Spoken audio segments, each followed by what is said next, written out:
আসসালামু আলাইকুম রহমতুল্লাহ বরকাত। জি, আজকে আমি যে ভিডিওটা করব এটা যারা গার্মেন্ট রিলেটেড তাদের জন্য, যারা গার্মেন্টস ফ্যাক্টরিতে চাকরি করেন তারা এই ভিডিওটা তাদের জন্য উপকার হবে। আজকে আমি কুইক চেঞ্জ ওভার নিয়ে কথা বলবো, অর্থাৎ ফাস্টার লেআউট। ফাস্টার লেআউট ইফিসিয়েন্সির জন্য খুবই গুরুত্বপূর্ণ। ফাস্টার লেআউট করতে হলে আপনাদেরকে কিছু পদ্ধতি ফলো করতে হবে। প্রথমত 15 ডেজের লেআউট প্ল্যান আপনাদেরকে হাতে নিতে হবে। অ্যাকর্ডিং টু 15 ডেজ লেআউট আপনাদেরকে স্যাম্পল কালেক্ট করতে হবে। স্যাম্পল রিভিউ করে রিস্ক অ্যানালাইসিস মিটিং করতে হবে। রিস্ক অ্যানালাইসিস মিটিং করে ওই স্টাইলের যে প্রসেসগুলো ক্রিটিক্যাল সেই প্রসেসগুলো নিয়ে আপনাদেরকে প্রিসেটিং করতে হবে, এক্সারসাইজ করতে হবে। কোনো প্রসেসের অ্যাটাচমেন্ট যদি প্রয়োজন হয়, ফোল্ডার প্রয়োজন হয়, এগুলো আগে অ্যারেঞ্জ করে রাখতে হবে। তারপর আপনাদেরকে সাইড সেট বানাইতে হবে।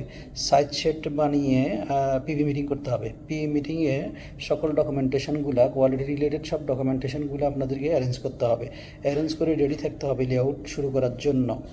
তারপর এই লেআউট পেপার তৈরি করতে হবে। যেই লেআউট পেপারের মধ্যে অপারেটর বাই নেম প্রসেস এটা থাকতে হবে অ্যাকর্ডিং টু বুলেটিন শিট। এই বুলেটিন শিট অনুযায়ী যখন লেআউট শুরু করবে তখন বুলেটিন শিট অনুযায়ী অপারেটর পোস্টিং দিবে এবং মেশিন অপারেটর এবং মেশিন পোস্টিং দিবে।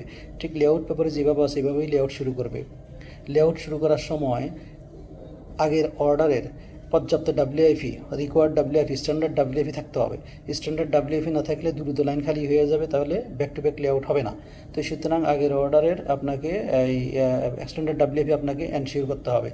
তারপর যখন আপনার এই লেআউট শুরু করবেন তখন আগের অর্ডারে কোনো গ্যাদারিং রাখা যাবে না। যে লেআউট স্লো করে আপনি আগের অর্ডারের গ্যাদারিং সারবেন, অল্টার সারবেন, এটা যাতে না হয়।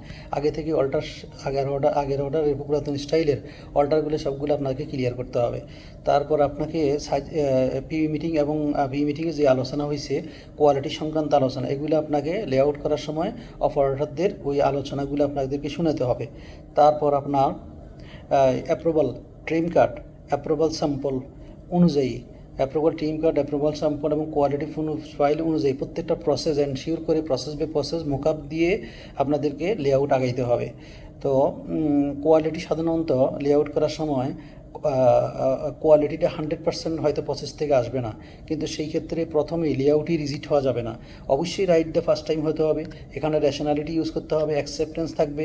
তাহলে অপারেটর সময়ের সাথে সাথে অপারেটর 100% কোয়ালিটি এনশিওর করার জন্য সে সুযোগ পাবে। কিন্তু প্রথম পিসেই যদি হ্যামারিং শুরু হয় তাহলে অপারেটর বিগড়ে যায় এবং সেই ক্ষেত্রে রাইট কোয়ালিটিটা আসে না। তো লেআউটের ক্ষেত্রে রাইট দ্য ফার্স্ট টাইম অবশ্যই, কিন্তু তারপরে এখানে একটা রেশনালিটি ইউজ করতে হবে যাতে অ্যাকসেপ্টেবল কোয়ালিটিটা যাতে আমরা অ্যাকসেপ্ট করি। সেই ক্ষেত্রে গিয়ে দ্রুত লাইন প্রোডাকশন হবে, কোয়ালিটিটাও গ্রো হবে। তারপর লাইন ফিডিং, যখন একটার পর একটা লাইন ফিডিং দিতে থাকবে তখন কোয়ালিটি মেক শিওর করবে যে আমার কোয়ালিটি ঠিক আছে, যাতে কোয়ালিটির জন্য মেশিন বন্ধ না থাকে। আর আই যদি কোনো ডাব্লিউএফি হয়, আই দ্রুত এখানে ক্যালকুলেশন করবে, ক্যালকুলেশন করে ডাব্লিউএফি ক্লিয়ার করার জন্য, বটলনেক ক্লিয়ার করার জন্য সে চেষ্টা করবে। তো আমরা যদি এই পদ্ধতি অনুসরণ করে যদি আমরা লেআউট করি তাহলে কুইক চেঞ্জ ওভার হয়ে যাবে এবং সেই ক্ষেত্রে লেআউটে সময় কম লাগবে এবং আপনার এফিসিয়েন্সি গ্রো হবে এবং অন টাইম শিপমেন্ট হবে এবং কোয়ালিটিফুল প্রোডাক্ট বের হবে। সুতরাং কুইক চেঞ্জ ওভারের জন্য আপনারা এই পদ্ধতিগুলো অনুসরণ করতে পারেন। ধন্যবাদ সবাইকে।